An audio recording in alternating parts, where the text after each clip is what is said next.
सो आज हम lecture type का क्लास नहीं करेंगे, थोड़ा इंटरेक्टिव सेशन होगा जो हम लोग प्रॉब्लम सॉल्व करेंगे, डाउट सॉल्व करेंगे। जो आपको 2-3 एक्सरसाइजेज हमने सॉल्व करवाए रीजनिंग से रिलेटेड, वो सारा सॉल्व करवाएंगे। जो भी डाउट होगा आपका पूछ सकते हैं, बट उससे पहले एक बार जितने टाइप्स ऑफ रीजनिंग, जितने टाइप्स ऑफ एनालॉजी पूछे जाएंगे एग्जाम में, मतलब इंपॉर्टेंट होते हैं हम लोग के हिसाब से, जो एक बार उसको हम लोग डिस्कस करेंगे, ठीक है। और एग्जाम्पल के साथ मैं आपको एक्सप्लेन करूंगा हर टाइप्स को, ठीक है। और थोड़ा सा उसके बारे में बताऊंगा मैं। आप लोग अगर नोट कर सकते हैं तो नोट कर लीजिए, बिकॉज कोई प्रेजेंटेशन हमारे पास अवेलेबल नहीं है अभी। हमने कोई प्रेजेंटेशन तैयार नहीं किया है। हमारे पास बोर्ड है, I will explain on the board. आप लिख सकते हैं, उसको नोट डाउन कर सकते हैं, कॉपी पेन ले लीजिए अपने साथ, और जो भी इंपॉर्टेंट चीज़ आपको लगे आप नोट डाउन कर लीजिए। और चैट चैट में आप कुछ मत लिखिए, लेकिन अपने आप को म्यूट रखिए। जब मैं पूछूं कि अगर किसी को कोई प्रॉब्लम है तभी कोई जवाब दीजिएगा, बीच में कोई जवाब मत दीजिएगा, ठीक है। ये मेरी रिक्वेस्ट है आपसे, अदरवाइज फिर मुझे सबको म्यूट करना पड़ेगा, चैट ऑफ करना पड़ेगा, फिर कोई फायदा नहीं है। सो क्लास में ज़्यादा डिस्टरबेंस ना हो, इसके लिए जब मैं पूछूं कि आपको कोई प्रॉब्लम है तभी आप अपने आप को अनम्यूट करके जवाब दे सकते हैं कि हाँ सर मुझे ये समझने में प्रॉब्लम हो रहा है, ये चीज़ समझ में नहीं आया। और एक बार में एक ही बोलेंगे तो बेहतर रहेगा। अभी प्लीज सब लोग म्यूट रखिए अपना माइक। Okay fine. बोर्ड दिख रही है सभी को?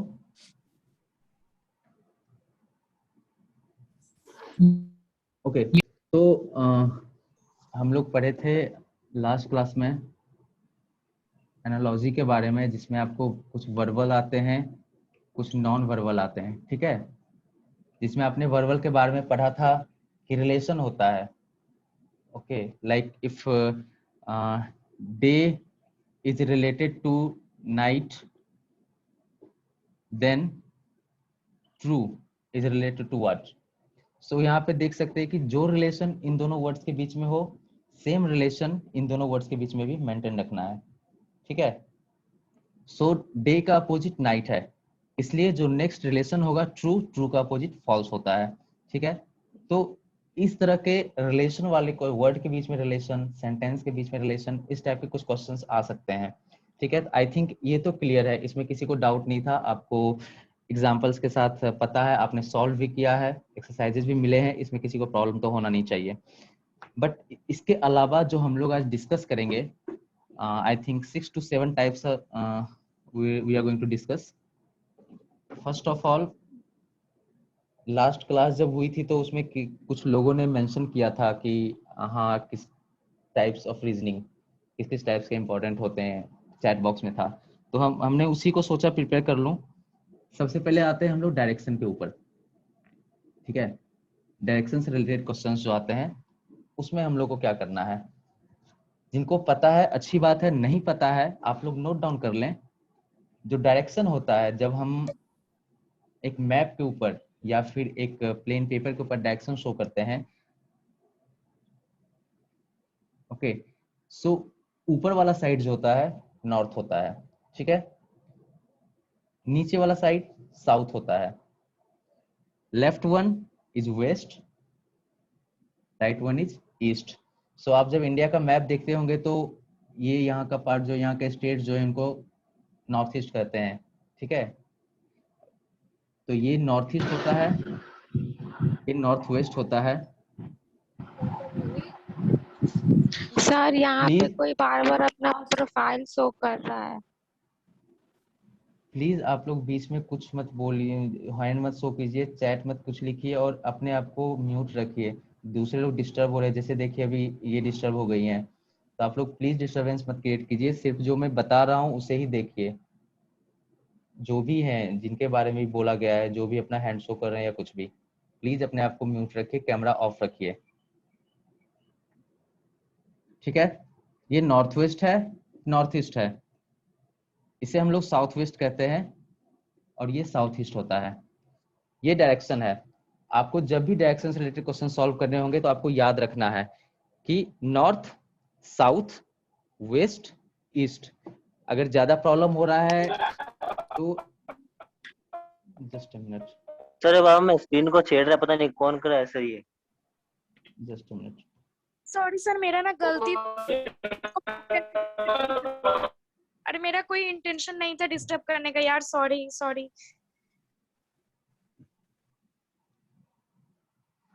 ओके, सबको विजिबल है स्क्रीन? अब मेरा स्क्रीन विजिबल है? Yes sir. Okay fine. So आपको इतना पता अगर होगा कि ऊपर साइड नॉर्थ होता है, नीचे साइड साउथ होता है, तो याद रखना कि जब आप नॉर्थ को फेस करेंगे तो राइट साइड का जो होगा वो ईस्ट होता है। ठीक है, जो राइट साइड का डायरेक्शन होता है नॉर्थ के राइट, जब आप नॉर्थ को फेस करके खड़े होंगे तो उसके राइट का डायरेक्शन जो होगा वो ईस्ट होता है, और लेफ्ट जो होता है वो वेस्ट होता है। ये सब आपको माइंड में याद रखने की चीजें हैं और आपको याद रखनी है, और इसलिए आपका टाइम वेस्ट नहीं होगा जब आप डायरेक्शनल का क्वेश्चन सॉल्व करेंगे तो। ठीक है, फिर नॉर्थ और वेस्ट के बीच नॉर्थ वेस्ट, साउथ ईस्ट के बीच साउथ ईस्ट, नॉर्थ ईस्ट के बीच north east and south west. ठीक है, तो ये आपका डायरेक्शन है। अगर जिसको पता है अच्छी बात है, जिसको नहीं पता है प्लीज नोट डाउन कर लीजिए। ठीक है,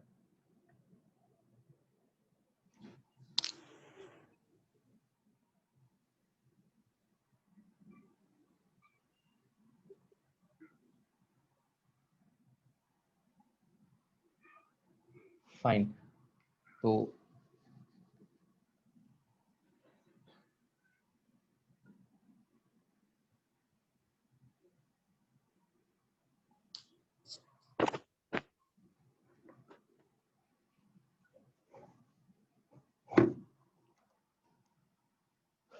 अब नेक्स्ट पॉइंट आपको याद रखना है कि अगर आपके क्वेश्चन में कोई क्वेश्चन है, आपको दिया हुआ कि man is facing towards north, यहाँ पे मेंशन किया हुआ कि हाँ नॉर्थ को फेस कर रहा है, बट अगर वो मेंशन नहीं है, north direction, south direction, west east कोई भी डायरेक्शन स्पेशली मेंशन नहीं है, तो हम लोग एज्यूम करते हैं कि that person is facing towards north.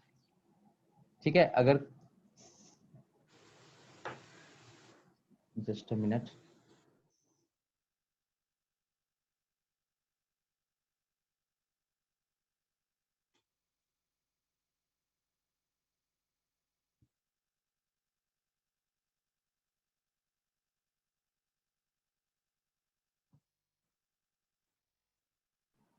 Sorry.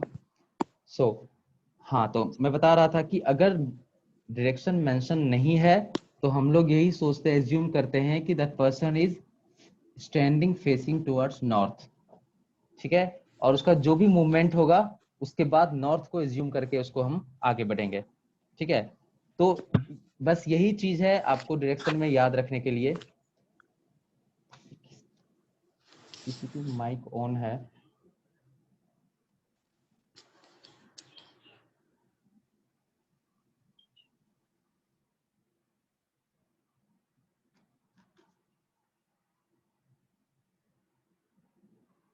Okay, सो हम लोग क्वेश्चंस पे आते हैं। डायरेक्शन से रिलेटेड क्वेश्चंस कैसे होते हैं? ठीक है, दो तीन एग्जांपल्स हम लोग सॉल्व करेंगे इजी वे में, आप लोग समझिए। और किसी को अगर प्रॉब्लम हो तो आप लोग चैट बॉक्स में मेंशन कर देना अगर प्रॉब्लम हो तो। और प्लीज कुछ भी अदर चीज रिलेटेड टू, मतलब इररिलेटेड टू दिस क्वेश्चन, आप लोग कुछ भी वहां पर चैट बॉक्स में मत लिखिएगा। ठीक है, आपको जो भी क्लास से रिलेटेड डाउट है, रेगुलर होगी नहीं होगी, आप प्लीज बाद में मुझसे कांटेक्ट कीजिएगा।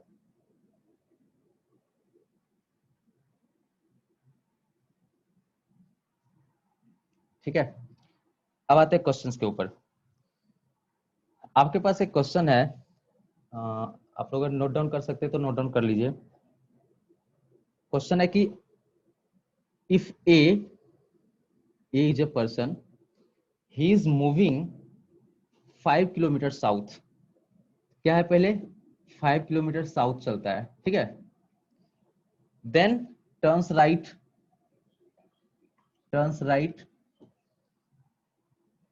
Then walks 3 kilometre. तो राइट टर्न करके 3 किलोमीटर वॉक किया। फिर he turns left, then again he turns left, then he walks 5 kilometre. ठीक है, तो right now which direction he is facing. Question क्या है? अभी उसका डायरेक्शन क्या है? ठीक है।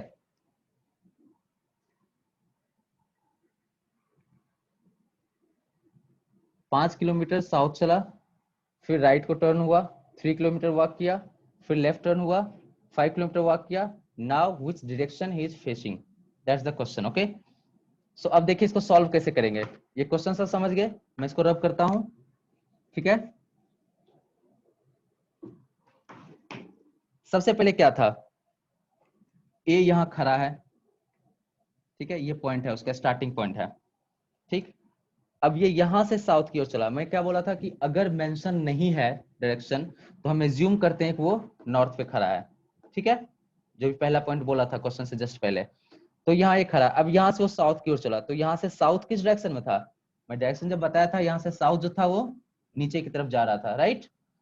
तो साउथ की तरफ ले गए। अब देखिए साउथ की तरफ जाने के बाद टर्न्स राइट, ये यहाँ से राइट टर्न हो रहा है। अभी एक किसी का डाउट आया है कि पता नहीं चलता है सर राइट टर्न कैसे लेंगे, लेफ्ट टर्न कैसे लेंगे।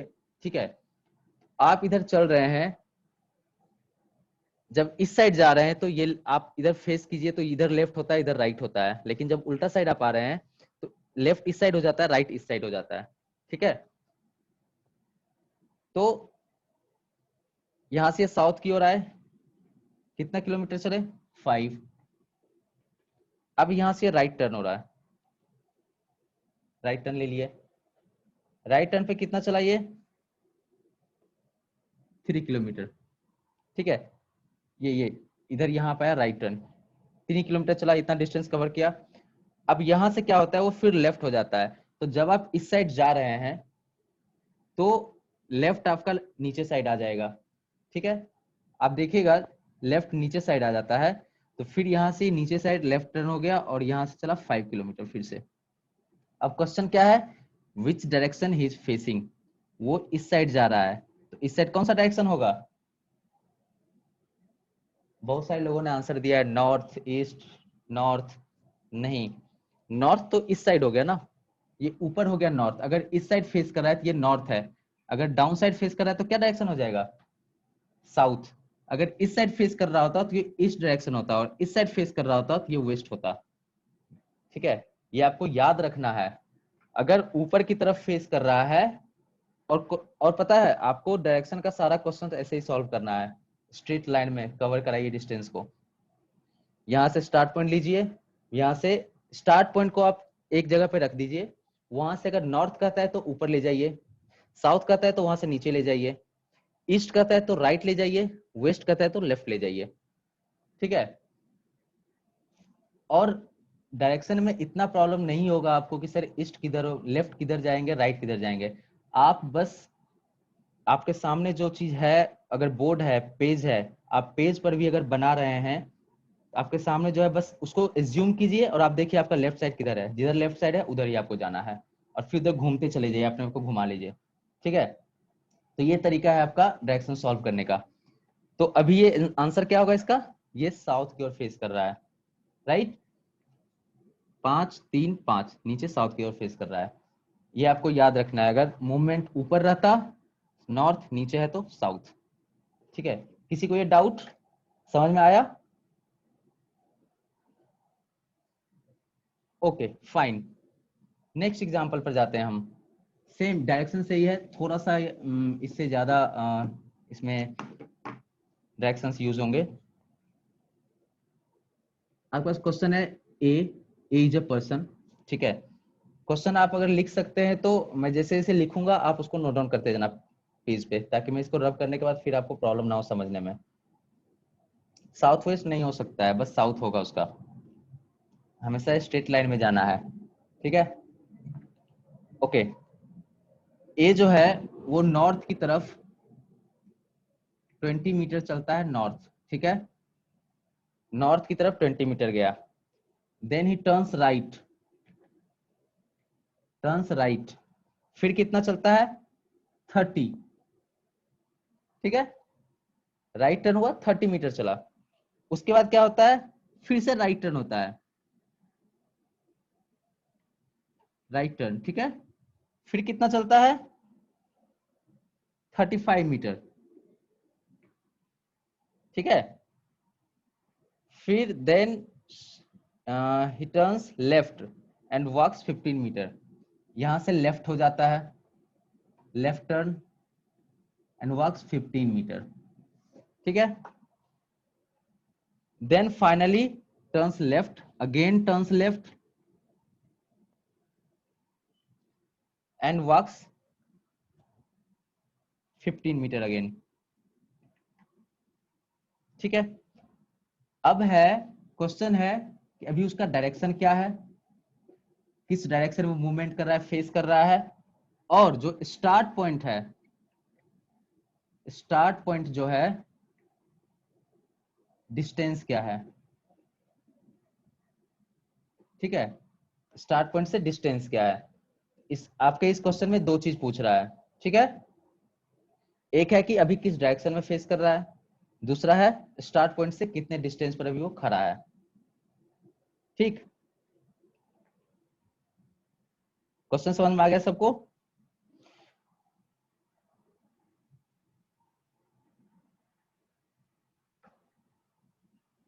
ओके, इसको रब कर देते हैं।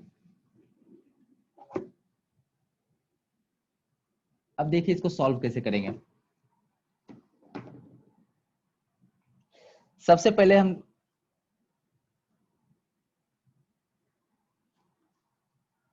मेरी एक रिक्वेस्ट है कि जिसको भी आ रहा है ये सॉल्व करने के लिए, आप सॉल्व कीजिए और खुद में आंसर रखिए, और जब मैं सॉल्व कर दूंगा तो आप आंसर मैच कर लीजिए। चैट बॉक्स और फालतू में भरते जाएगा, कोई फायदा नहीं है, ना मैं सबका आंसर देख पाऊंगा, ना मैं सबको जवाब दे पाऊंगा, ठीक है। आप अगर आंसर सॉल्व कर रहे हैं अपने पास रखिए आंसर, जब मैं बता दूं आंसर तो एक बार मैच कर लीजिए सही है या गलत है, ठीक है। सो हम यहां से स्टार्ट पॉइंट लेते हैं, ठीक है। स्टार्ट पॉइंट यहां से लिए, अब यहां से पहले हमारा क्या है, 20 मीटर नॉर्थ की ओर चला, तो यहां से नॉर्थ ऊपर side, north means movement towards upward, ठीक है। ये 20 मीटर चला, ठीक। यहां से क्या होता है, वो राइट टर्न होता है, राइट टर्न हो गया, ठीक है। इधर चल रहे हैं, आपको पता है दाहिना साइड आपका इस साइड है, तो राइट टर्न हो गया। यहाँ वो 30 मीटर चल रहा है, ठीक है। Turns right and walks 30 metre, then turns right again, फिर से राइट टर्न होगा, तो राइट टर्न ये ऐसे हो जाएगा फिर से, और ये 35 चल रहा है, ठीक है, 35 मीटर, ठीक। उसके बाद अब इधर जा रहा है, अब बोल रहा है वो लेफ्ट टर्न हो रहा है, ठीक है। लेफ्ट टर्न करके यहां से लेफ्ट इस साइड जाएगा, आप देखिए अगर आप डाउन साइड जा रहे हैं तो आपका लेफ्ट साइड उस साइड होगा, तो लेफ्ट टर्न हुआ, यहां से ये 15 मीटर चला, ठीक है। यहां से फिर वो लेफ्ट होता है, ऐसे जा रहे हैं, जब ये मूवमेंट हो रहा है देखिए लेफ्ट हैंड यहाँ है, मतलब इस साइड जाएगा, वो टर्न होगा तो इस साइड जाएगा, ये ऊपर चला गया, और ये 15 मीटर फिर चलता है, ठीक है। अब देखिए यहाँ पे ये पहुंचा है, ये इसका अभी करंट पोजीशन है। दो क्वेश्चन पूछ रहा है, किस डायरेक्शन में भी वो, इसका मूवमेंट अभी किधर है, ऊपर के साइड जा रहा है, तो इसका डायरेक्शन जो है अप साइड है, मतलब नॉर्थ, तो डायरेक्शन क्या हो जाएगा, नॉर्थ, नॉर्थ की साइड चल रहा है।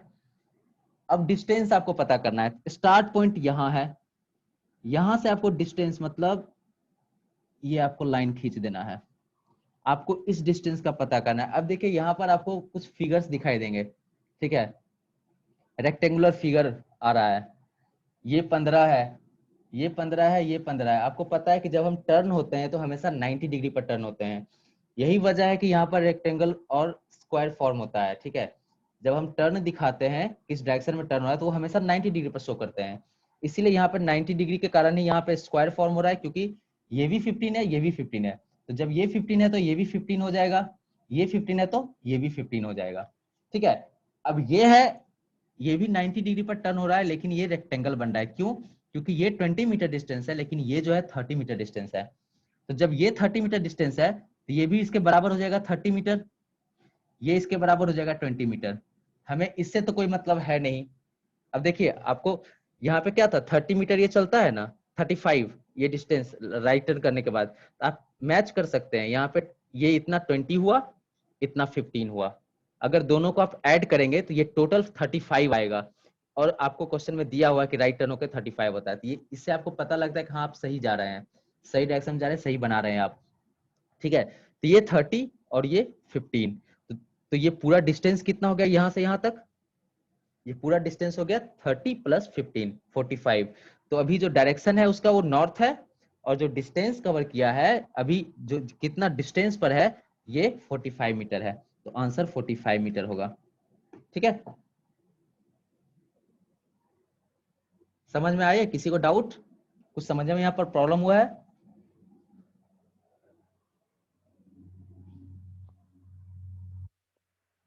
ओके, मतलब कोई प्रॉब्लम नहीं हुआ, ठीक है, समझ में आ गया, वेरी गुड। तो ये था आपका डायरेक्शन। डायरेक्शन का क्वेश्चन कैसे सॉल्व करना है, आप इस तरह से सॉल्व कर सकते हैं। ठीक है, ये आपको समझ में आ गया। अब हम बढ़ते हैं नेक्स्ट प्रॉब्लम की तरफ, नेक्स्ट टॉपिक। ठीक है, आई होप डायरेक्शन के ऊपर किसी को प्रॉब्लम नहीं रह गया है। अब हम लोग नेक्स्ट टॉपिक पे बढ़ते हैं। किसी ने मेंशन किया था सर सीटिंग अरेंजमेंट्स का क्वेश्चन कैसे सॉल्व करेंगे। ठीक है, तो सीटिंग अरेंजमेंट्स का क्वेश्चन जनरली आपको क्या होता है कि जो एग्जाम में देते हैं, दो टाइप का सीटिंग अरेंजमेंट देगा। एक तो देगा कि आप स्ट्रेट लाइन में बैठे हुए हैं, बेंच पर बैठे हुए हैं, किसी रो में बैठे हुए हैं, सिनेमा हॉल गए हैं, वहां रो में बैठे हुए हैं। दूसरा राउंड टेबल आता है। ठीक है, दूसरा राउंड टेबल आता है। तो इस तरह से पर्सन को अरेंज किया जाता है, और फिर जो कुछ कंडीशंस दिए जाते हैं कि हाँ ये इसके लेफ्ट पोजीशन पर इतने नंबर पर बैठा हुआ है, या फिर इसके लेफ्ट में आर के लेफ्ट में पी है, पी के राइट में क्यू है। ठीक है, तो इस तरह के आते हैं क्वेश्चंस, कुछ कंडीशंस दिए रहेंगे, और उस बेसिस पर आपको प्रॉब्लम सॉल्व करने हैं।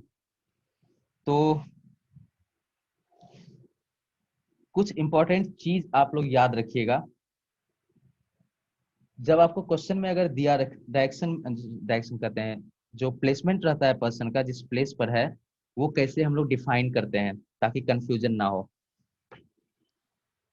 तो सबसे पहले हम जाते हैं पहला कंडीशन। ठीक है, अगर क्वेश्चन में है कि इफ ए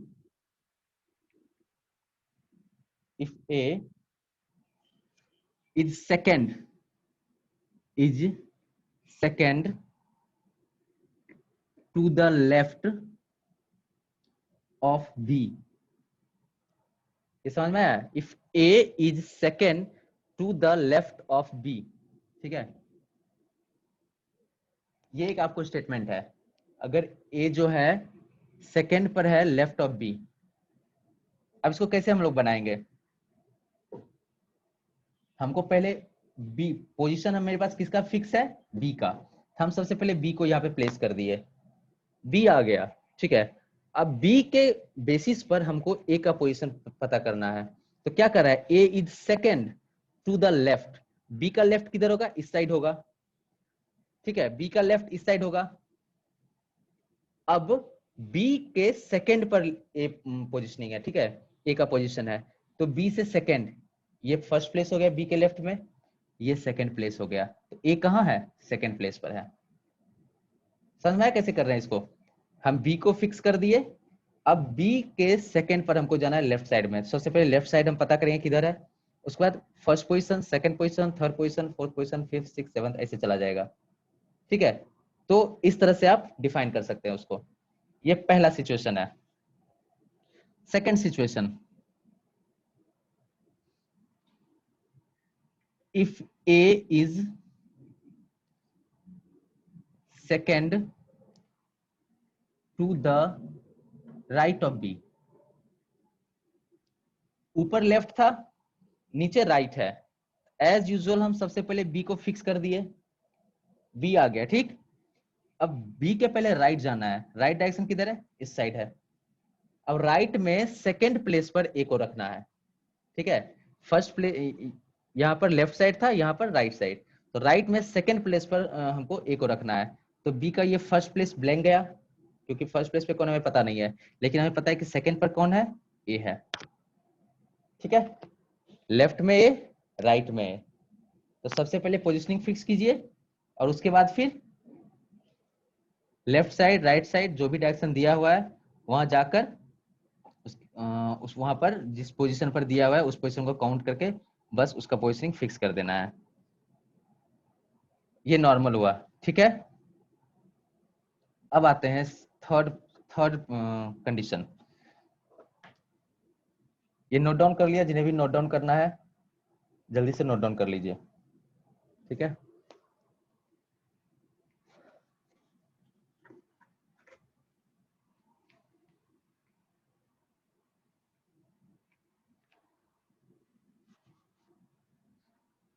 और ये सारा नोट्स हमारे पास नहीं बना हुआ है तो आपका इसके ऊपर कोई नोट्स नहीं मिलेगा। सो जिसको भी नोट डाउन करना है वो नोट डाउन कर लीजिए, ठीक है।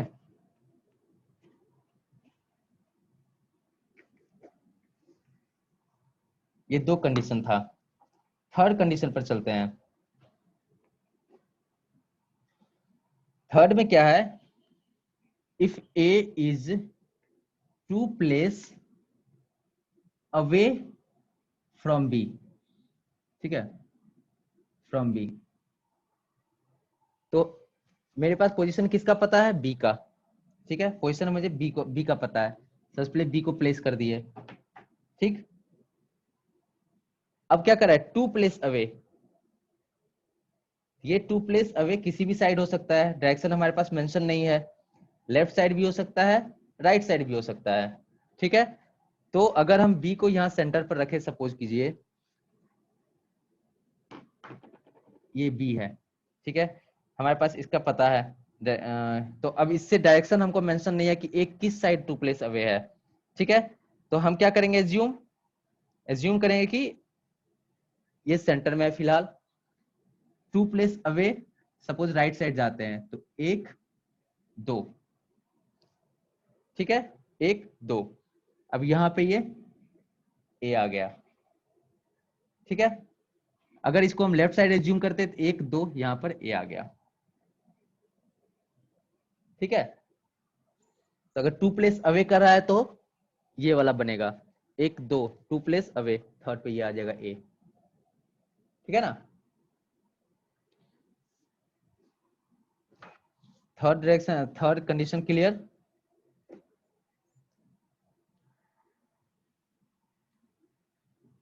अब चलते फोर्थ पर। अगर कहता है A is 2 place right, 2 place right of B.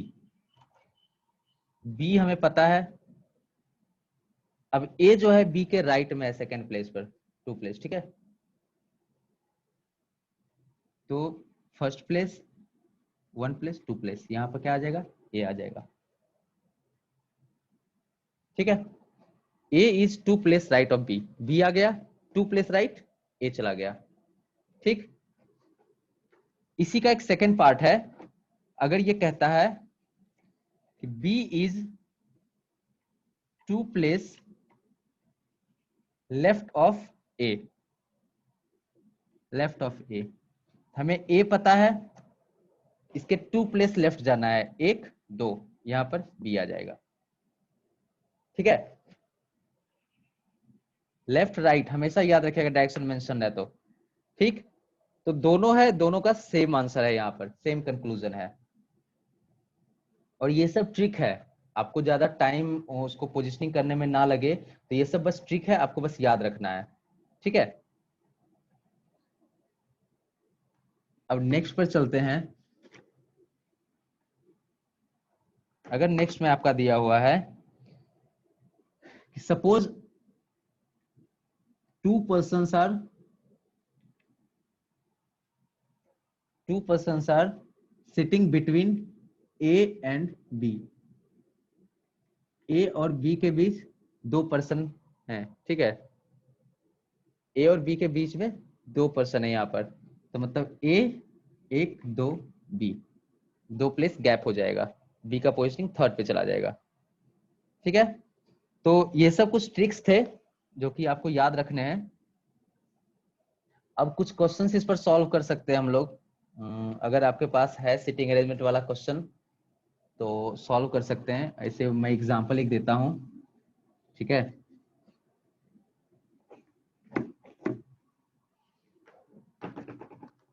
Okay, suppose आपके पास एक क्वेश्चन है कि there are 5 students P Q R S and T, ठीक है। ये 5 स्टूडेंट हैं। अब पहला सिचुएशन है इसमें कि T and Q are sitting together, T and Q together है, साथ में है, ठीक है। पहला सिचुएशन। दूसरा क्या है, T and R are sitting together. अब T एंड R भी जो है वो टुगेदर है, ठीक।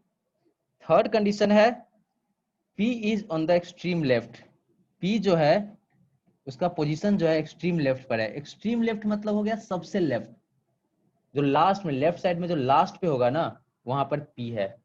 एक्सट्रीम लेफ्ट, एक्सट्रीम राइट मतलब एकदम लास्ट में, ठीक है। ये हुआ third situation.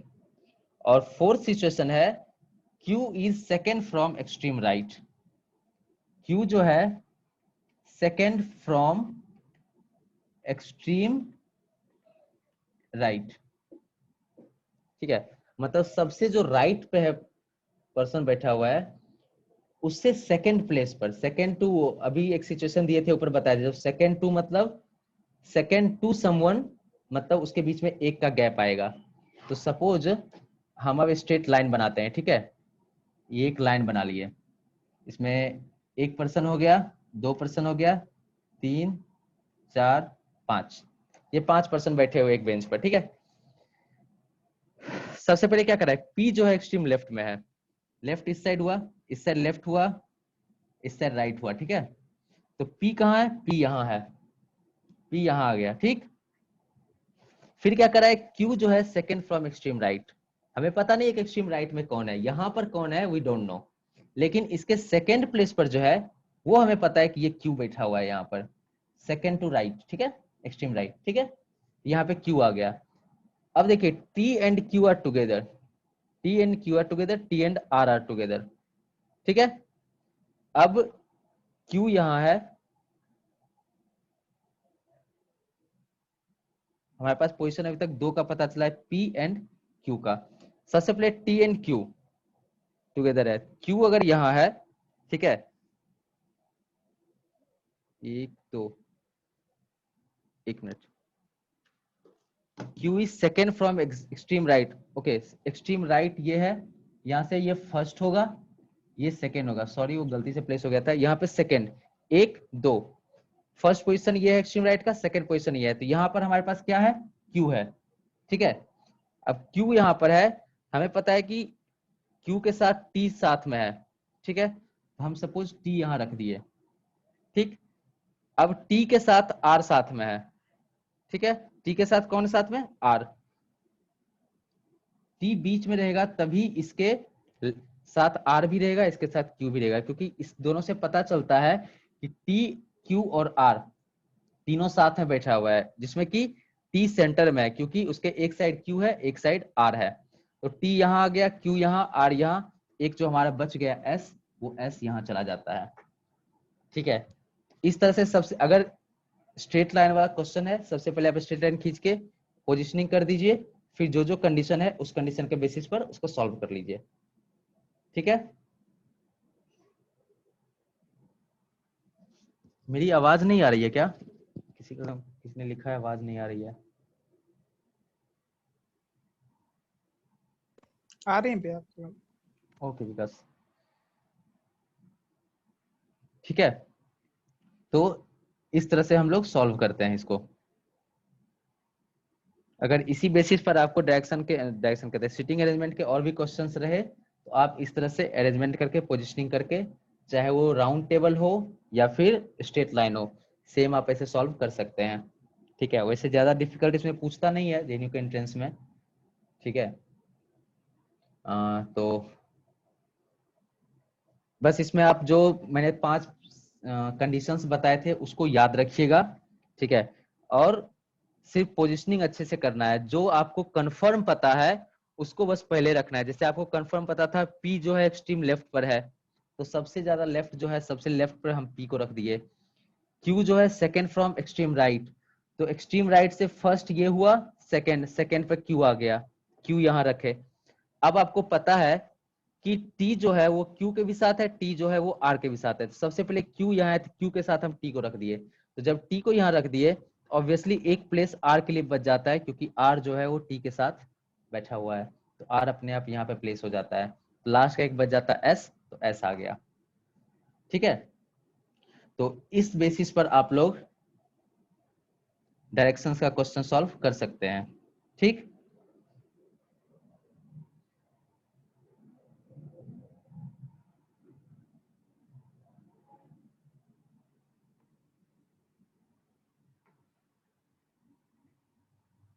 Okay. Round table का क्वेश्चन, एक्चुअली राउंड टेबल का क्वेश्चन काफी लंबा होता है, मैं यहाँ पर लिख नहीं पाऊंगा।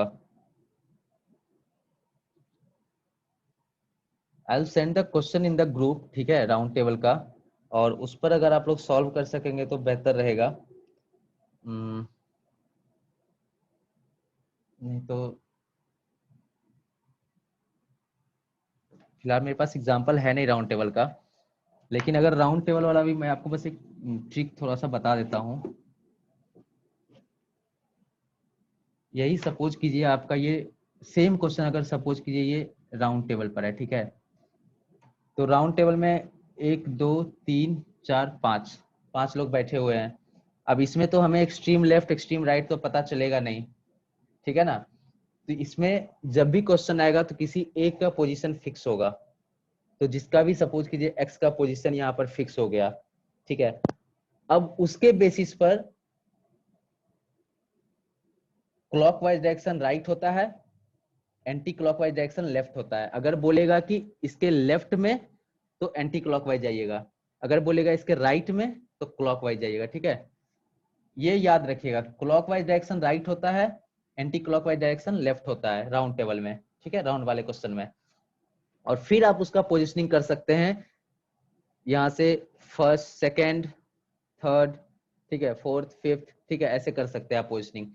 इसके 2 प्लेस अवे है, सपोज कह रहा है कि x से 2 प्लेस अवे y है, इसके 2 प्लेस अवे क्या होगा 1 2, यहाँ पर y आ जाएगा। अगर कहेगा कि second to place from x, तो x से सेकेंड प्लेस पर सपोज z है तो z यहाँ आएगा। लेफ्ट साइड अगर बोल रहा है तो लेफ्ट, अगर ये राइट जाएगा सेकेंड टू x तो यहाँ पे z आ जाएगा। ठीक है, तो इस तरह से आप लोग राउंड टेबल में भी इसको कंफर्म कर सकते हैं, ठीक है ना।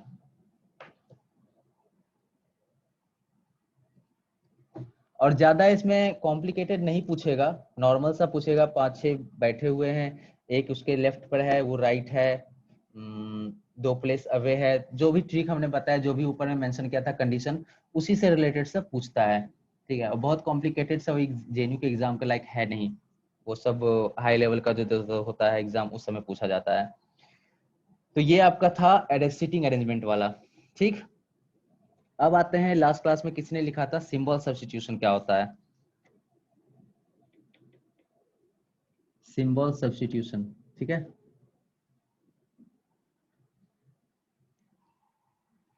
पढ़ के ही पता लगा कि इसमें होता क्या है। इसमें बेसिकली जो मैथमेटिकल सिंबल्स जो होते हैं, ठीक है, इस टाइप के रीजनिंग में जो आपके मैथमेटिकल सिंबल्स होंगे वो इंटरचेंज हो जाते हैं। इंटरचेंज मतलब जो प्लस रहेगा वो माइनस बन जाएगा, माइनस रहेगा वो इंटू बन जाएगा, जो इंटू रहेगा वो डिवीजन बन जाएगा। ठीक है, तो ये होता है इंटरचेंज का मतलब, ये होता है। ठीक, और फिर उसके बेसिस पर आपको जो इक्वेशन दिया रहेगा उसका वैल्यू पता करना है। एग्जाम्पल मैं आपको दे देता हूं, ये नॉर्मल है, एग्जाम्पल सपोज कीजिए आपका एग्जाम्पल, आपको क्वेश्चन दिया हुआ है कि plus means if plus means division, minus means into, division means plus, into means minus. ठीक है, इंटरचेंज कर दिया है, प्लस को डिवीजन बना दिया, डिवीजन को प्लस बना दिया, माइनस को इंटू, इंटू को माइनस, इंटरचेंज हो गया है। अब ये आपका नया मीनिंग है, जो ये सिंबल होता है इसका नया मीनिंग है। तो जो इक्वेशन रहेगा उसमें नॉर्मली ये रहेगा, लेकिन इसको इससे रिप्लेस करके आपको वैल्यू पता करना है उसका। एग्जाम्पल, फॉर एग्जाम्पल देखिए 36 into 8 plus 4 divided by 6 plus 2 minus 3। 1 2 3 4 5 symbol आपके पास आए हैं। सबसे पहले आप सिंबल को रिप्लेस कीजिए। इनटू का नया मीनिंग क्या है? माइनस, तो यहाँ पे क्या आ जाएगा?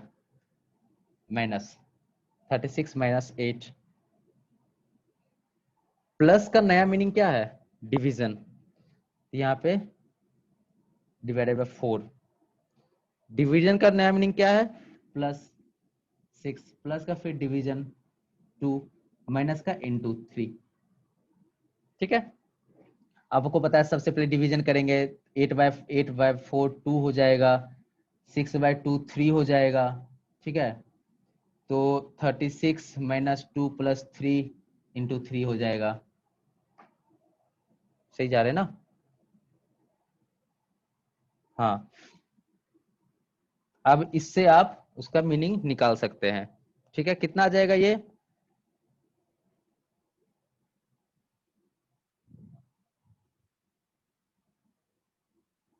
कोई जल्दी सॉल्व करके बताएंगे कितना आएगा?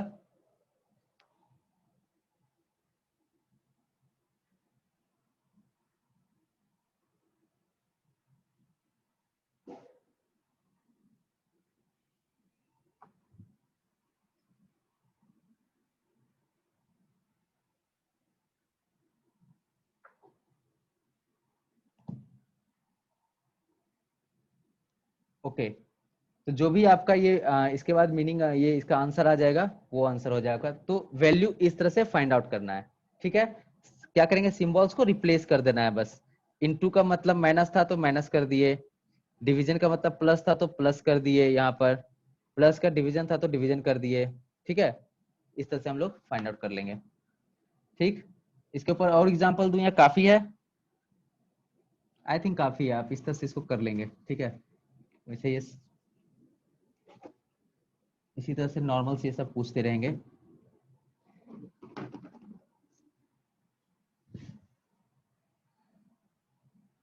ओके, अब नेक्स्ट टाइप पर चले। नेक्स्ट टाइप पर चले, आपका डायरेक्शन हो गया, सीटिंग अरेंजमेंट हो गया, और सिंबल सब्स्टिट्यूशन हो गया।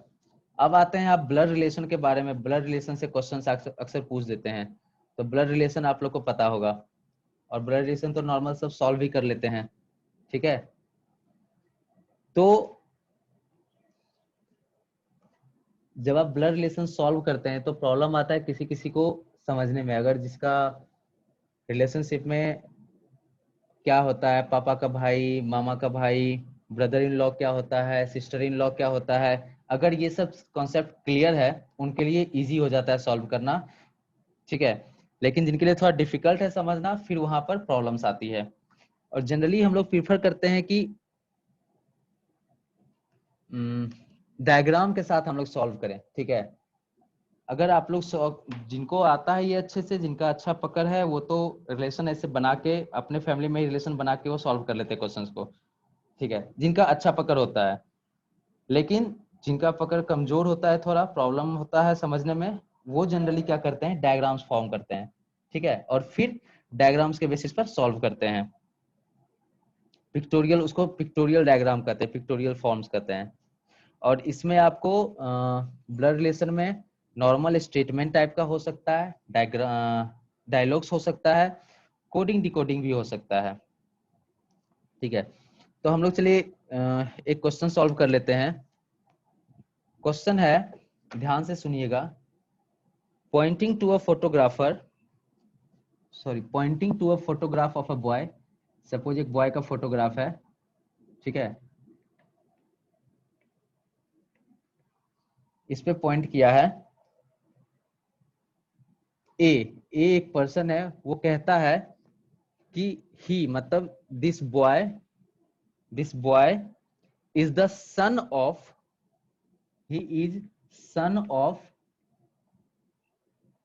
Only son of my mother. बहुत इजी स्टेटमेंट है, ठीक है।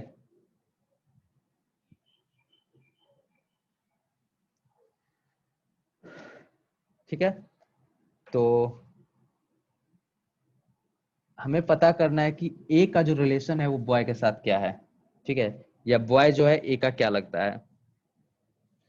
तो क्या है यहाँ पर, ये लड़का जो है ये son of only son of my mother, ठीक है। अब ये ए यहाँ पर है, ठीक। ए की मदर यहाँ हो गई, ठीक। अब ए की मदर की, ए के मदर का जो सन है,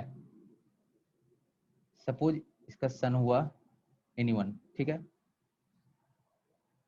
ये इसका सन है और ये यहाँ पे ये बॉय आ जाता है, ठीक है। मतलब ए की मदर का ओनली सन जो है उसका सन बॉय है। अब यहाँ पे इंपॉर्टेंट क्या है, ओनली, ठीक है, ये सारा डिसाइड कर रहा है। ओनली, ओनली का मतलब क्या हो गया कि ए की जो मदर है उसका एक ही बेटा है, मतलब ही इज ए की मदर का एक ही बेटा है, उसका नाम क्या है, ए। तो ये लड़का जो है उसका मतलब उसके mother of son of my mother और उसका सन है, मतलब ए का सन है। तो रिलेशनशिप यहाँ पे क्या हो जाएगा, सन। मैं क्वेश्चन फिर से रिपीट करता हूं। एक फोटोग्राफ है जिसमें एक लड़का है, ठीक है, उसको दिखाते हुए ए कहता है कि he is the son of, मतलब ये बॉय जो है फोटोग्राफ में जो बॉय है, he is the son of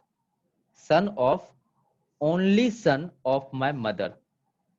मतलब ए की जो मदर है उसका जो ओनली सन है, एक ही सन है, उसका बेटा जो है ये लड़का है। तो ए की मदर का ओनली सन क्या हुआ, ए खुद होगा, तो उसका सन वो बॉय है, तो इसके रिलेशनशिप क्या हो जाएंगे, सन, ठीक है। ये समझ में आया।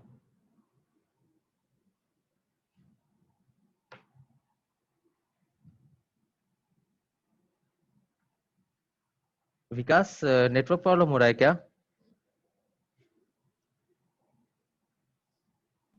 नहीं बेबी ठीक है, ओके, उनका फाइन, पर्सनल शायद। ओके। तो ये क्वेश्चन है, ठीक है। तो इस तरह से इसको सॉल्व करेंगे। आप इस तरह से पिक्टोरियल डायग्राम्स फॉर्म कर सकते हैं, एरो वगैरह जहां पर रिलेशन हो। अब जैसे ये यहाँ पर एक खुद आ गया, तो इस तरह से अगर रिलेशन क्लियर है, समझ सकते हैं आप अच्छे से, तो इस तरह से पिक्टोरियल डायग्राम्स फॉर्म करके हम लोग सॉल्व करते हैं प्रॉब्लम्स को, ठीक है। आई डोंट थिंक इसमें किसी को कोई खास क्या कहते हैं सजेशन की जरूरत है। सब लोग इसको सॉल्व कर सकते हैं खुद से।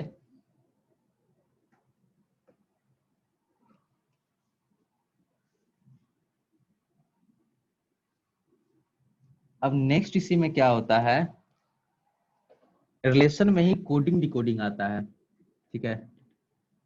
रिसेंटली किसी ने मुझे मैसेज भी किया था कोडिंग डिकोडिंग से रिलेटेड एक दो क्वेश्चन, ठीक है। कोडिंग डिकोडिंग, सबसे पहले आपको ये पता होना चाहिए कोडिंग डिकोडिंग होता क्या है।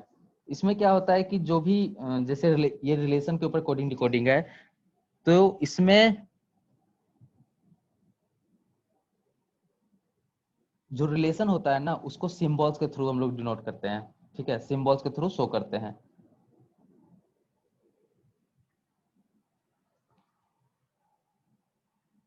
ये यहाँ पर किसी के डाउट्स आ रहे हैं, पिछला क्वेश्चन शायद छूट गया है किन्हीं लोगों का।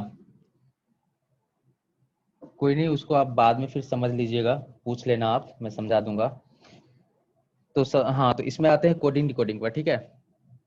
इसमें क्या होता है, रिलेशन जो होता है उसको हम लोग सिंबल्स के थ्रू शो करते हैं। जैसे सिंबल्स कुछ भी होता है, plus minus into division, greater than, less than, percentage का एट द रेट, कुछ भी हो सकता है, ठीक है।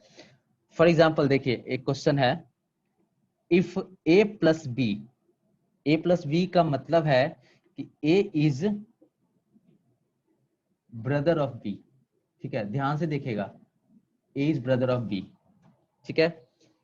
ए माइनस बी का मतलब होता है A is sister of B, ठीक है। प्लस बी का मतलब ब्रदर, माइनस का मतलब सिस्टर।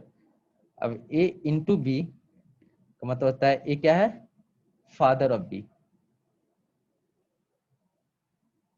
ठीक।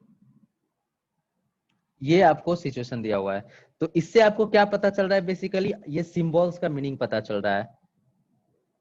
प्लस का मतलब ब्रदर है, माइनस का मतलब सिस्टर है, इनटू का मतलब फादर है। ये आप नोट डाउन कर लीजिए, ठीक है, अगर सॉल्व करना है तो, ठीक। अब इसी में ये आपका सिचुएशन कंडीशन है, स्टेटमेंट है, ठीक है। अब इसके बेसिस पर क्वेश्चंस आते हैं, तो क्वेश्चन क्या होगा, मैं इसको रब कर रहा हूं, याद रखिएगा, प्लस का मतलब ब्रदर है, माइनस का मतलब सिस्टर है, और इनटू का मतलब फादर है। अब 4 सिचुएशन दिए हुए हैं, ठीक है, 4 क्वेश्चन आपके पास है। m minus n into C plus F, ये पहला है। दूसरा है f minus C plus n into m, ये दूसरा है, ठीक। थर्ड है n plus m minus f into C, और फोर्थ है m into n minus C plus F. ये 4 आपके पास क्वेश्चन है, 4 स्टेटमेंट है, और इसमें से पता करना है कि किसमें C जो है, C is son of M, ये क्वेश्चन है। इन चारों में किसमें हमको रिलेशन जो है C का जो है M के साथ बेटे का आ रहा है, मतलब C is son of M, ठीक। अब एक तरफ से हम लोग देखेंगे, सबसे पहले इसमें आते हैं। यहाँ पे माइनस है, m माइनस n, तो माइनस का मतलब क्या था, सिस्टर, ठीक है। माइनस का मतलब सिस्टर था, मतलब ये m जो है, m is sister of n, ठीक है। यहाँ पे सिस्टर आ गया, ये m फीमेल हो गई, m is sister of n, ठीक है। अब n इंटू सी, n इंटू सी, तो n जो है c का फादर है, n जो है c का फादर हो गया, ये n फादर हो गया, किसका, c का।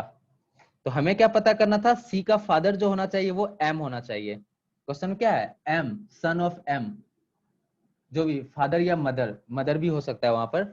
तो यहाँ पर हमें आया, ये फीमेल है, m is sister of n, और n जो है c का फादर है। सिंस n c का फादर हो गया, तो m मदर तो होने से क्योंकि सिस्टर है, तो ये इक्वेशन यहीं पर कैंसिल हो जाता है। देखिए, ये इसमें आपको एक एक सिचुएशन को लेकर चलना है, फिर आप करेक्ट ऑप्शन पर जा सकते हैं।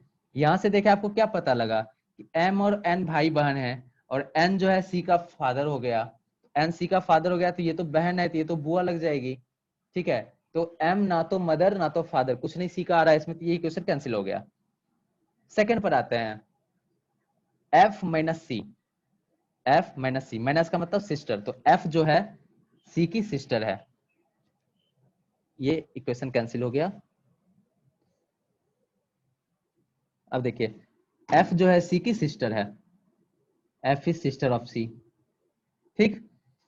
c plus n, c is father of n, c को जो है फादर इसमें बना दिया है n का, और n into m, sorry father में बोल रहा हूँ, ब्रदर, प्लस का मतलब ब्रदर होता है ना,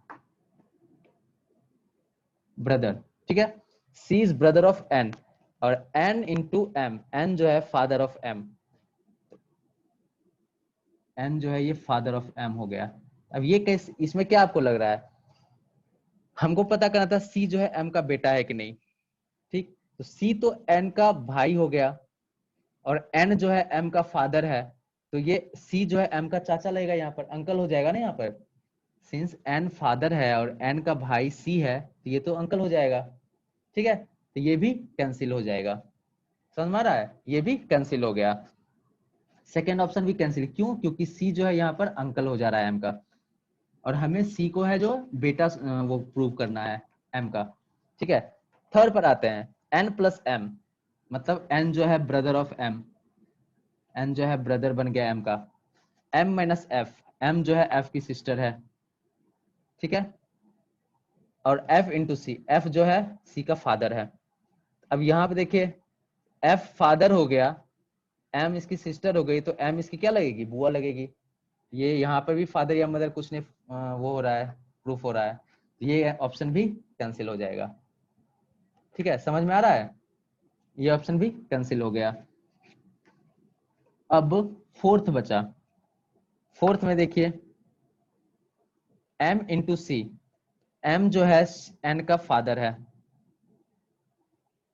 m n का फादर हो गया, n माइनस सी, n जो है सिस्टर है n की, sorry n sister of c, तो n और c भाई बहन है अगर,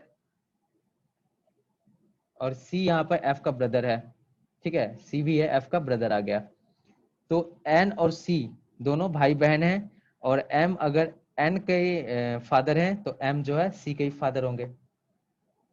अगर ये दोनों भाई बहन हैं तो इसके फादर m है तो इसके फादर भी m होंगे, तो यहाँ क्या प्रूफ हो रहा है, c जो है सन ऑफ m। ठीक है, इसलिए ऑप्शन 4 करेक्ट है। ठीक है, तो इस तरह से हम लोग सॉल्व करते हैं कोडिंग डिकोडिंग वाले रिलेशन को। यहां तक किसी को प्रॉब्लम?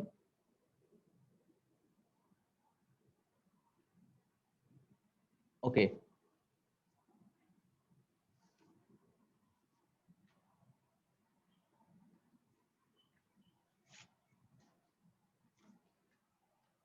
तो अब आते हैं हम लोग नेक्स्ट टाइप पर, जो हम लोग थोड़ी देर पहले बात कर रहे थे कोडिंग डिकोडिंग का। ठीक है, कोडिंग डिकोडिंग, कोडिंग डिकोडिंग में क्या होता है, अगर नॉर्मल कोडिंग डिकोडिंग की बात करें, कोडिंग डिकोडिंग एनालॉजी जो था वो तो हम लोग पढ़े रिलेशन में, कि हाँ रिलेशन को हम लोग कोडिंग के थ्रू दिखा रहे हैं, सिंबल्स के थ्रू शो कर रहे हैं। बट वैसे अगर रीजनिंग जो होता है कोडिंग डिकोडिंग, उसमें क्या होता है, दो चीज होता है, एक तो एक वर्ड कोई है, इस वर्ड के अल्फाबेट्स को, ठीक है, अदर अल्फाबेट से फॉर्म कर रहे हैं, दिखा रहे हैं, ठीक है, इसका मीनिंग जो है रिलेशनशिप दूसरे अल्फाबेट के साथ जा रहा है, तो उसके बेसिस पर जो अगला वर्ड होगा उसका मीनिंग हमको निकालना है। अब ये कैसे करेंगे, तो आप लोग एक्सरसाइज जो मिला था, जो 2-3 एक्सरसाइज उसमें आपको मिला ही होगा इसका मतलब, ठीक है, ऐसे एग्जांपल्स मिले होंगे। सपोज आपके पास एग्जांपल है EARTH। अच्छा, लेटर वाला एग्जांपल सॉल्व करने से पहले मैं आपको एक फॉर्मूला बता देता हूं, और लेटर वाला जब भी आप फॉर्म करेंगे तो हमेशा लेटर का नंबर याद रखना जरूरी है, किस नंबर पर है। ठीक है, 1 to 26 लेटर्स होते हैं, कौन से नंबर पे कौन सा लेटर्स आता है, ये जितना जल्दी आपको याद हो उतना जल्दी क्वेश्चन सॉल्व होता है। इसका एक फॉर्मूला होता है, उसको कहते हैं EZOT। क्या कहते हैं, EZOT, 5, 10, 15, 20, 25। ठीक है, ये इसका पोजिशनिंग है। E जो है 5th नंबर पर होता है, J 10 नंबर पर होता है, O 15 पर होता है, T 20 पर, Y 25 पर होता है। तो इसके बेसिस पर हम लोग बाकी सारे नंबर लेटर्स जो होते हैं उसके नंबरिंग को याद करते हैं। ठीक है,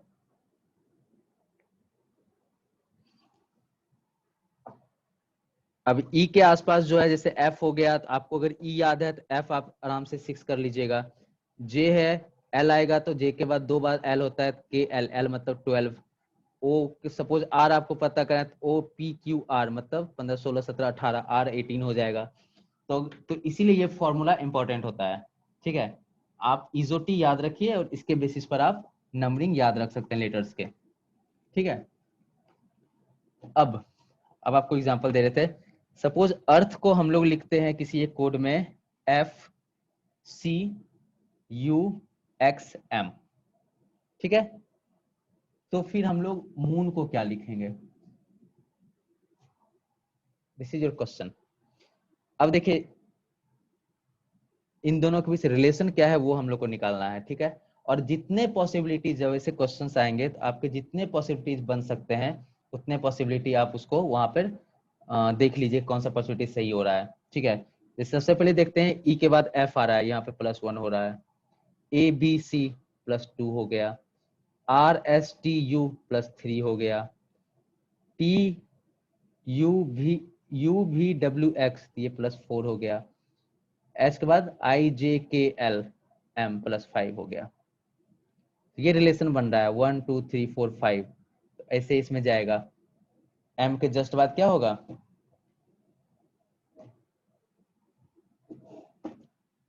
एम के जस्ट बाद होगा +1 एन, ओ के बाद +2 ओ पी क्यू, फिर +3 ओ पी क्यू आर, फिर एन के बाद +4 N O P Q R S. ठीक है, +1 +2 +3 +4 ओ पी क्यू आर, ये भी आर हो जाएगा। ठीक है, तो एन क्यू आर आर इसका क्या होगा आंसर। ठीक है, ये ऐसे ये लेटर वाला हुआ। आप एक और एग्जांपल देख लीजिए, ये तो नॉर्मल था, बहुत इजी था।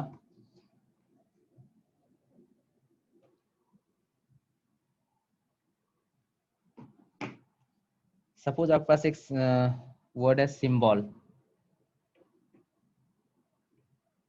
ठीक है, सिंबल को हम लिख रहे हैं N Z T M P C. अब सबसे पहले हमें इसका रिलेशन पता करना है, क्या रिलेशन बन रहा है इसमें। ठीक है, सिंबल को N Z T M P C लिख रहे हैं, तो कैसे लिख रहे हैं, एस का एन के साथ देखिएगा N O P Q R, कह सकते हैं कि -5 हो रहा है, लेकिन फिर यहाँ जेड के बाद वाई हो जा रहा है, एम के बाद टी हो जा रहा है, बहुत तो इरेगुलर है, तो हम सिंगल सिंगल में नहीं लगा सकते हैं। तो अगर ध्यान से देखिएगा 2-3 इक्वेशन जब आप लगा लीजिएगा तो आप देखिएगा कि एस के सबसे नजदीक वाला टी यहाँ आ रहा है, वाई का जेड यहाँ आ रहा है, एम का एन यहाँ आ रहा है, सेम बी सी हो रहा है यहाँ पे, एल एम हो रहा है ओपी। तो ये क्या है, ये ऐसे बन रहा है Y Z M N S T +1। ठीक है, 3 लेटर एक्सचेंज हो रहा है। सेम यहाँ जा रहा है B C L M O P +1। ठीक, तो ये रिलेशन बन रहा है, 3-3 लेटर को हम लोग एक्सचेंज कर रहे हैं। ठीक है, तो जो अगला क्वेश्चन होगा इसके बेसिस पर जो लेटर अगला वर्ड रहेगा हमारे पास, उसमें भी 6 लेटर होना चाहिए ताकि 3-3 का पेयर बना सके। और ये गलती करेगा नहीं, अगर 6 है तो 6 रहेगा। ठीक है, तो अगला सपोज आपके पास वर्ड है NUMBER नंबर। ठीक है, अब इससे कैसे बनाएंगे, देखिए सबसे पहले इसको थर्ड पहले 3-3 का डिवाइड कर दीजिए। अब इसका यहाँ पे जाएगा, एन के बाद क्या होता है ओ, इसका यहाँ आएगा एम के बाद क्या होता है एन, यू के बाद भी। ठीक, सेम यहाँ ये सी बनेगा, ये एस बनेगा और ये एफ बनेगा। तो NVOSFC ये इसका सॉल्यूशन होगा। ठीक है, यहां तक समझने में किसी को कोई प्रॉब्लम है? नहीं है। अब देखिए इसी में दूसरा टाइप क्या होता है, सिंबल वाले में ही, मतलब अल्फाबेट्स वाले में ही, कभी कभी इसको नंबर के साथ हम लोग डिनोट कर देते हैं। फॉर एग्जाम्पल आपके पास एक वर्ड है NEWYORK, न्यूयॉर्क =111 लिखा हुआ है। ठीक है, न्यूयॉर्क =111 लिखा हुआ है। तो आपके पास दूसरा वर्ड है NEWJERSEY,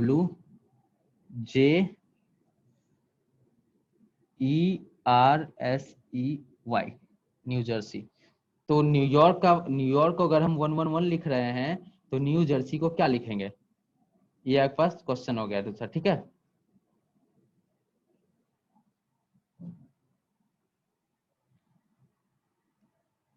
कोई रिलेशन लगाइए कैसे हो रहा है 111 न्यूयॉर्क 111 कैसे हो रहा है।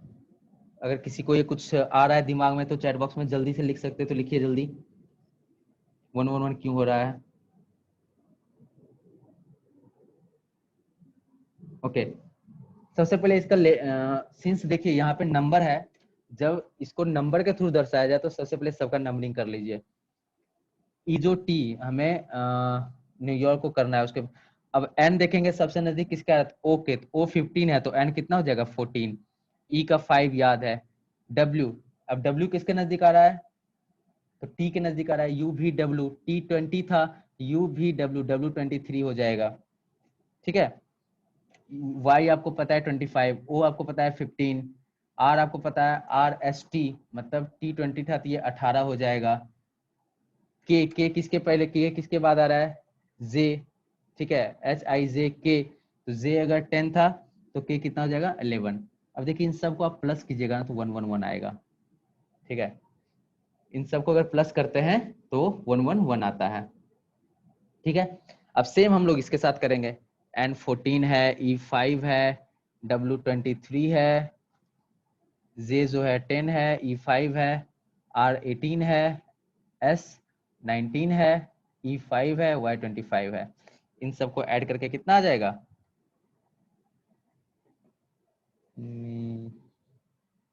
समथिंग 124 आता है। ठीक है, ये आपका आंसर। तो इस तरह से अगर ये आता है तो हो गया। ठीक है, इसी तरह का एक और जल्दी से हम लोग एग्जांपल सॉल्व करेंगे, हाँ, लेटर और नंबरिंग वाला। ठीक है, आपके पास एक वर्ड है हरियाणा। ठीक है, अब किसी लैंग्वेज में इसको लिखा जाता है किसी मीनिंग में 819751, तो इसी के बेसिस पर हम लोग दिल्ली को क्या लिखेंगे। ठीक, अब इसमें देखिए कैसे हो रहा है ये, तो हमें पता है कि h जो है वो 8 है, h का नंबरिंग 8 है, ठीक, फाइन आ गया। a का नंबरिंग 1 है, ओके फाइन। अब r, यार r तो 18 होता है, 18 की जगह 9 क्यों है ये भाई। y तो 25 होता है, 25 जगह 7 क्यों लिखे हुए हैं। a 1 है तो 801 आ गया। n 14 होता है तो 14 को 5 लिखे हुए हैं, a 1 आता है। अब कुछ रिलेशन इसमें नजर आ रहा है, एक एक नंबर हमको पिकअप करना है, पुट करना है। तो r का 18 है तो 8 + 1 कर दिया 9 आ गया, y का 25 है 2 + 5 7 कर दिया है, a का 1 कर दिया है, n का 14 है तो 1 + 4 5 कर दिया है और a का 1 रह गया है। ठीक है, इसी बेसिस पर दिल्ली करेंगे। दिल्ली का ये 5 सॉरी D4 होता है, ठीक, E5 होता है, L कितना होता है, JKL 12 होता है, ठीक, H 8 होता है, I 9 होता है, यही होता है। अब इसमें D का 4 आ गया, E का 5 आ गया, H का 8 आ गया, I का 9 आ गया, सिर्फ L है जो 12 है, तो 2 + 1 कितना हो जाएगा 3। इसका आंसर क्या हो जाएगा 4 5 3 8 9। ठीक है, 4 5 3 8 9। तो इस तरह से हम लोग सबसे पहले नंबरिंग करेंगे, फिर देखेंगे रिलेशन बनाएंगे, अच्छा कैसे हो रहा है ये सिंगल सिंगल था, ठीक है, अब इसके आर के बदले भी 1 लेटर आ रहा है, 1 नंबर आ रहा है, तो अच्छा तो ये 8 + 1 करके 9 आ जा रहा है। सेम इस रिलेशन को लगा के इसको सॉल्व कर देंगे। ठीक है, ये आपका लेटर का कोडिंग डिकोडिंग होता है। ठीक है ना, आई थिंक यहाँ तक किसी को प्रॉब्लम नहीं होना चाहिए। आप लोग समझ गए होंगे। तो ये कुछ बेसिक टाइप्स थे। अब किसी का बीच में आ रहा था सर स्टेटमेंट एंड कंक्लूजन वाला, वो सब बता देने के लिए। ठीक है, अब हम लोग उस पे होते हैं, वो लास्ट टॉपिक है हमारा। एक्चुअली दो है, एक स्टेटमेंट कंक्लूजन है, दूसरा लॉजिकल डिडक्शन वाला है। बट डिडक्शन वाला जनरली पूछता नहीं है, उस पर हम लोग ज्यादा कवर करेंगे नहीं। फिर भी अगर सब लोग प्रीवियस क्वेश्चन सॉल्व कर रहे होंगे, अगर किसी को मिलता है अगर डिडक्शन और लॉजिकल डिडक्शन से क्वेश्चन, तो प्लीज हमें बताइएगा, मे बी हम लोग बाद में डिस्कस करें उसको। ठीक है,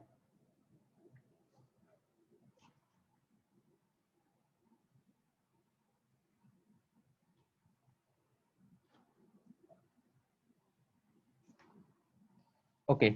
नेक्स्ट टाइप है, जो सौरभ क्वेश्चन लिखे हो आप, डबल डिजिट वाले को ऐड करना है, वहां पर क्लियर था डबल डिजिट वाले को ही ऐड करना है। सिंगल डिजिट को आप ऐड भी करेंगे तो उतना ही आएगा, 9 को ऐड करके 9 ही आएगा, तो इसलिए जो डबल था उसको ऐड करके सिंगल डिजिट बनाया गया है। ठीक है,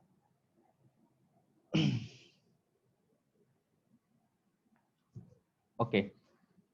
अब आते हैं हम लोग स्टेटमेंट कंक्लूजन।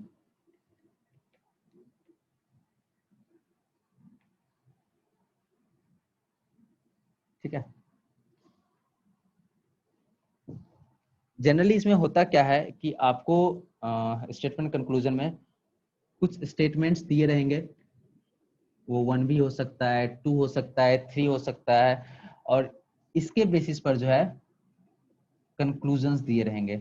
अब आपको डिसाइड करना है कि इस स्टेटमेंट से जो कंक्लूजन निकाला है वो कंक्लूजन सही है या नहीं है। ठीक है, ये आपको डिसाइड करना है। इसमें ध्यान क्या देना है, तो देखिए वहां पे आप क्या होगा ना कि जितने कंक्लूजन्स रहेंगे ना वो आपको सब लगेंगे सही है। ठीक है, बहुत सारे ऑप्शंस रहेंगे, आपको लगेगा कि अच्छा ये भी हो सकता है, ये भी हो सकता है। ठीक, तो सबसे पहले आपको इसमें जो इंफॉर्मेशन स्टेटमेंट में दिया रहता है उस इंफॉर्मेशन को समझिए। वो डाटा क्या है, उससे डाटा को समझना है, वो सबसे ज्यादा इंपॉर्टेंट है। और अगर डाटा कुछ नहीं दिया हुआ है तो अपने मन से कुछ भी एजम्पशन नहीं करना है। इसमें जितना इंफॉर्मेशन रहे उतना इंफॉर्मेशन ही वहां पर हम लोग को याद रखना है। अगर इंफॉर्मेशन कुछ नहीं है तो अपने मन से एजम्पशन नहीं करना है। ठीक है, ये हमेशा याद रखिएगा।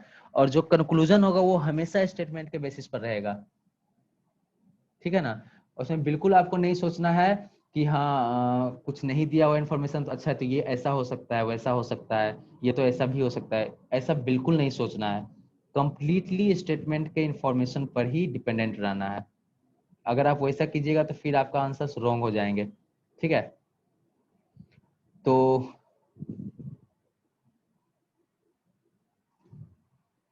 ध्यान देने वाली बात यहाँ ये है कि अगर 2-3 स्टेटमेंट आपको दिए रहेंगे ना, ठीक है, तो देखिएगा उसमें से कुछ कॉमन रहेगा। ठीक है, कुछ इंफॉर्मेशन जो है वो इंटर रिलेट होते रहेगा। ठीक है, कॉमन रहेगा, तो उसके बेसिस पर कंक्लूजन्स हमें फाइंड आउट करने हैं। फॉर एग्जाम्पल, अगर हम एग्जाम्पल के लिए चलें तो आपको कुछ मैं पढ़ता हूँ सेंटेंस स्टेटमेंट, फिर उसके ऊपर कंक्लूजन देखिएगा। सबसे पहले एक एग्जाम्पल में देता हूँ। सपोज बता रहा है कि इन 2020 मैच, एक T20 मैच हो रहा है। ठीक है, सपोज ऑस्ट्रेलिया इंडिया का और इंडिया ऑस्ट्रेलिया के बीच हो रहा है। तो इसमें जो total run made by the Indian team, मतलब इंडियन टीम ने टोटल रन जो बनाया है वो बनाया है 200। ठीक है, total run made by India 200। अब इसमें अगला कंडीशन क्या दिया हुआ है कि 160 रन जो है इसमें से आउट ऑफ 200, 160 जो है वो स्पिनर्स ने मिलकर बनाए। ठीक है, मतलब 160 रन स्पिनर्स ने बनाए। ठीक, अब इसका दो कंक्लूजन है। पहला, 80% of the team consist of spinners. Second conclusion क्या है, द ओपनिंग बैट्समैन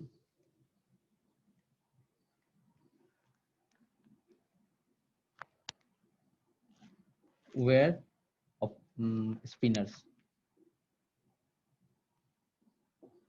ठीक है, ये एक स्टेटमेंट है कि T20 मैच था, इंडिया ने 200 रन बनाए, उसमें से 160 रन जो है स्पिनर्स ने बनाए हैं।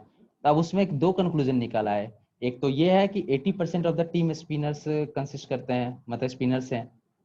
दूसरा कंक्लूजन है कि ओपनिंग बैट्समैन जो है वो स्पिनर्स थे।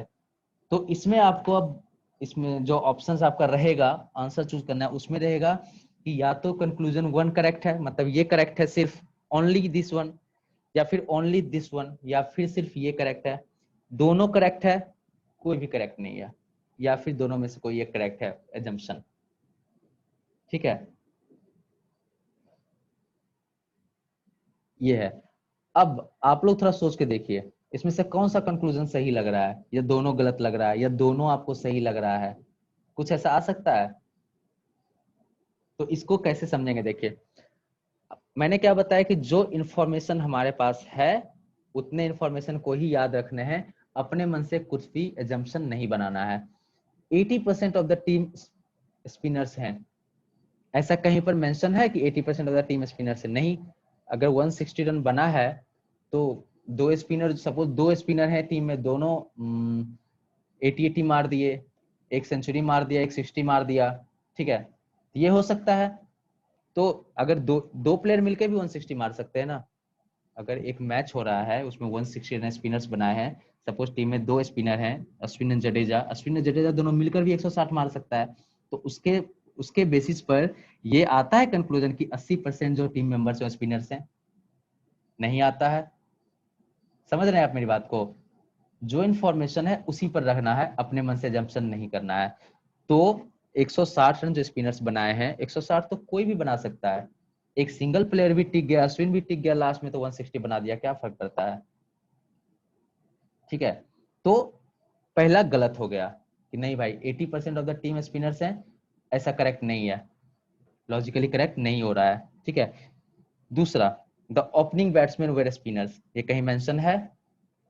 May be opening batsman flop हो गया, बैट्समैन था, सहवाग सचिन दोनों फ्लॉप हो गए, नीचे आया हरभजन आया, कुंबले आया, दोनों मिलके मार दिया 160।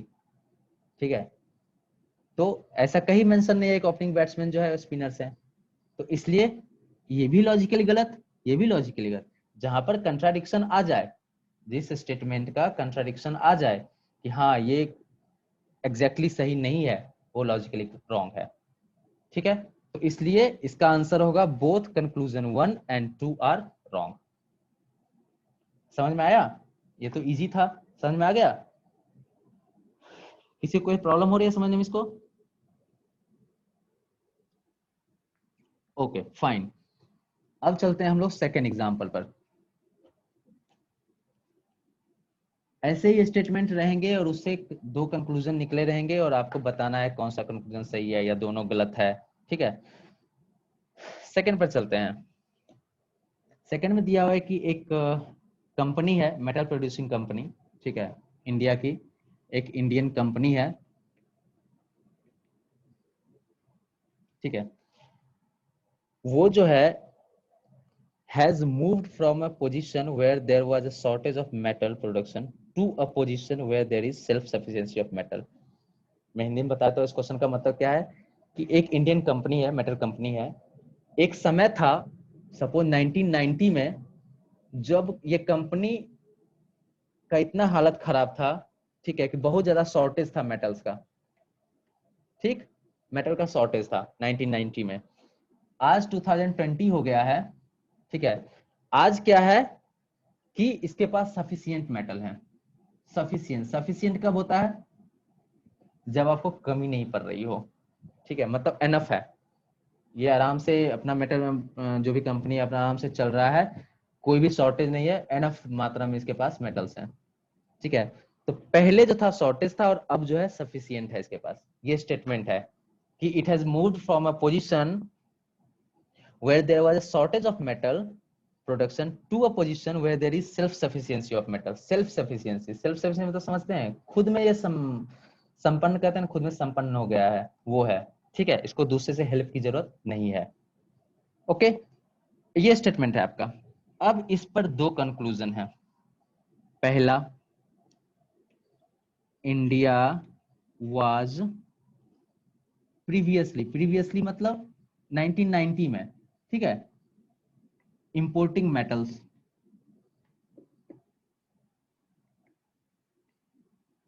ठीक, दूसरा कंक्लूजन है एट दिस स्पीड, अगर इसी स्पीड से चलता रहा, मतलब जिस स्पीड से 1990 से 30 साल में सेल्फ सफिशिएंट बन गया है इंडिया, ठीक है, अगर इसी स्पीड से चलता रहा, India can soon become with this speed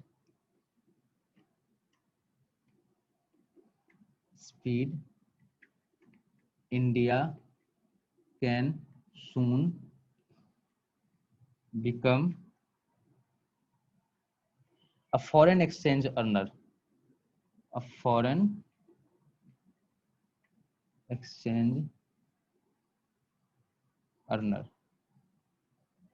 ठीक है, फॉरेन एक्सचेंज अर्नर मतलब क्या हो गया कि मेटल को बाहर भेज के पैसे होते हैं ना एक्सचेंज में, मतलब एक्सपोर्ट करना, समझ रहे हैं ना, उसको कहते हैं। ठीक है, मतलब कि अगर इसी स्पीड से इंडिया चलते रहा, जिस स्पीड से 30 साल में जहां पर मेटल का शॉर्टेज था आज सेल्फ सफिशिएंट हो गया है, क्या पता कल को मेटल प्रोड्यूस करने लगे, एक्सपोर्ट भी करने लगे। तो ये 2 कंक्लूजन है।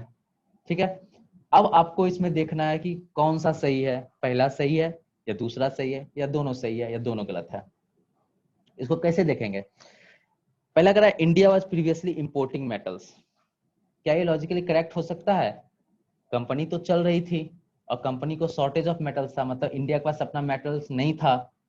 तो जब मेटल्स नहीं होते हैं तो कंपनी को इंपोर्ट करना पड़ता है, दूसरे से मेटल मंगाना पड़ता है। ठीक है, अगर इंडिया के पास आज अपना ऑयल नहीं है तो ऑयल की पूर्ति के लिए क्या करना पड़ता है? ऑयल इंपोर्ट करता है।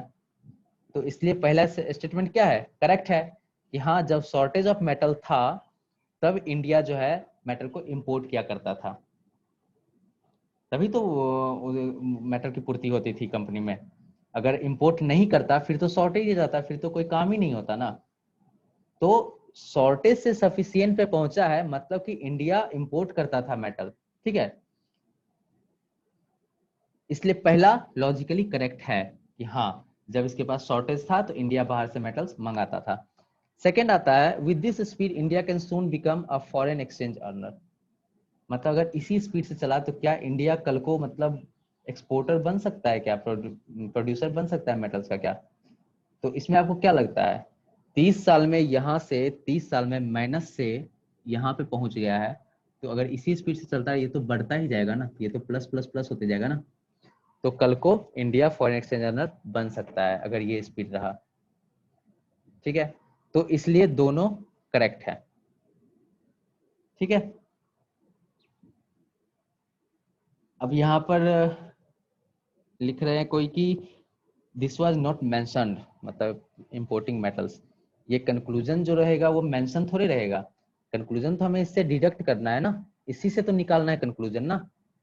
तो जब शॉर्टेज था मेटल का लेकिन फिर भी आपको घर बनाने के लिए मेटल मिल रहे थे, जो भी आपका मेटल प्रोडक्ट्स होता था उसको बनाने के मेटल्स मिल रहे थे, कहाँ से मिल रहे थे? बाहर से मंगा रहे थे तभी तो मिल रहे थे। तो मतलब इससे प्रूव हो रहा है, ठीक है, कि जब शॉर्टेज था एक समय और एक समय आज यहाँ पहुंच गया है, अपना प्रोडक्शन तो कर नहीं रहा है इंडिया, तो कहीं बाहर से मंगा रहा है तभी तो सफिशियंट हो गया है। तो इसलिए यही प्रूव करता है, ये यहाँ से यहाँ तक का जर्नी जो है ना 1990 से 2020 यहाँ तक का जर्नी जो है ये प्रूव कर रहा है कि हाँ, इंडिया मेटल मंगाता था और इतना मंगा के अपना प्रोडक्शन करने लगा कि आज वो सेल्फ सफिशियंट हो गया। ठीक है, तो इस तरह से आपको कंक्लूजन वाला निकालना है। अब एक और एग्जांपल मैं करता हूं, लास्ट।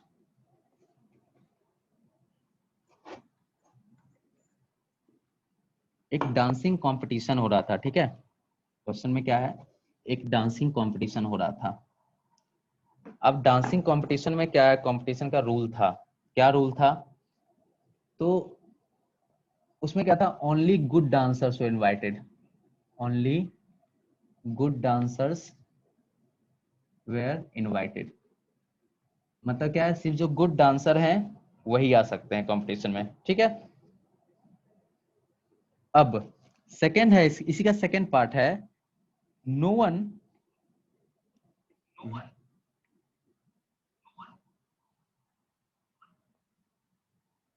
ठीक है, just minute.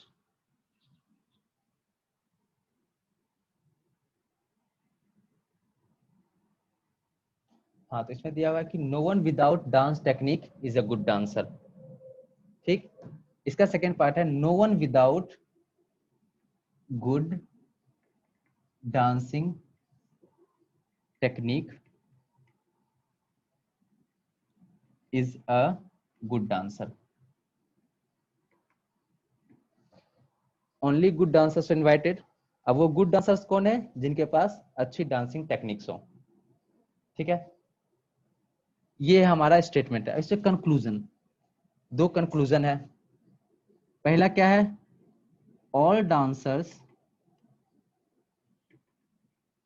invited in the competition dance well। ठीक है, जो भी डांसर्स कंपटीशन में आए थे वो अच्छा डांस करते हैं, पहला कंक्लूजन। दूसरा conclusion, dancers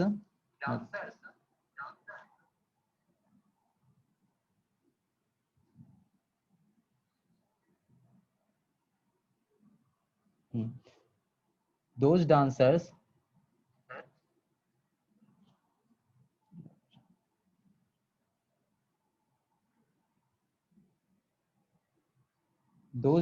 who don't have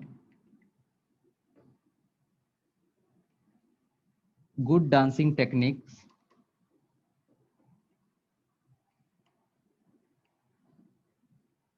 ठीक है, those dancers who don't have good dancing techniques are not invited. ठीक है, are not invited मतलब इनको इनवाइट नहीं किया गया। अब देखिए दोनों कंक्लूजन में से कौन सा सही है कौन सा गलत है। Just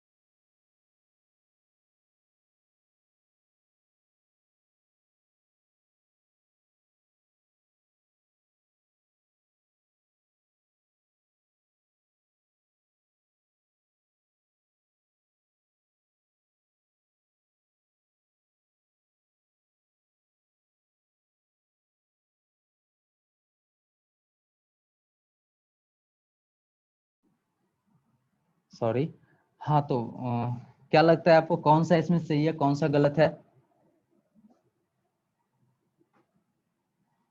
देखिए पहला एक all dancers invited dance well, पहला ही रूल है डांसिंग कंपटीशन का, only good dancers are invited, मतलब इनवाइट उन्हीं को किया गया जो अच्छा नाचते हैं। इससे क्या निकला, all dancers invited dance well, मतलब जो भी डांसर इनवाइटेड आए हैं वो अच्छा नाचते हैं, वो तो ऊपर पहला स्टेटमेंट में ही लिखा हुआ है।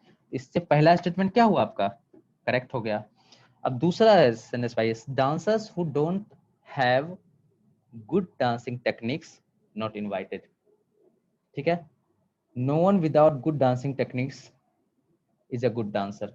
ठीक है, यहाँ है कि जिसके पास अच्छी डांसिंग टेक्निक नहीं है वो अच्छा डांसर नहीं है, और जो अच्छा डांसर नहीं है उनको इनवाइट नहीं किया गया है, क्योंकि सिर्फ गुड डांसर को इनवाइट किया गया है। मतलब जिनके पास गुड डांसिंग टेक्निक नहीं है they are a bad dancer, and bad dancers are not invited, only good dancers are invited, so dancers who don't have good techniques are not invited। ये भी इससे जो कंक्लूजन है ये भी क्या है, करेक्ट है। तो यहाँ पर दोनों कंक्लूजन करेक्ट है। ठीक है,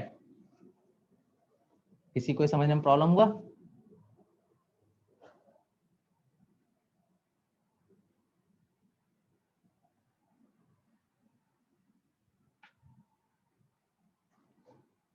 समझ में आ गया सबको?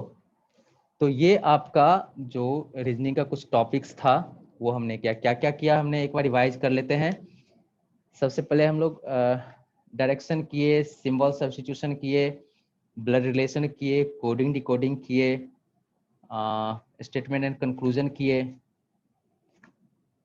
और कुछ किए हैं क्या?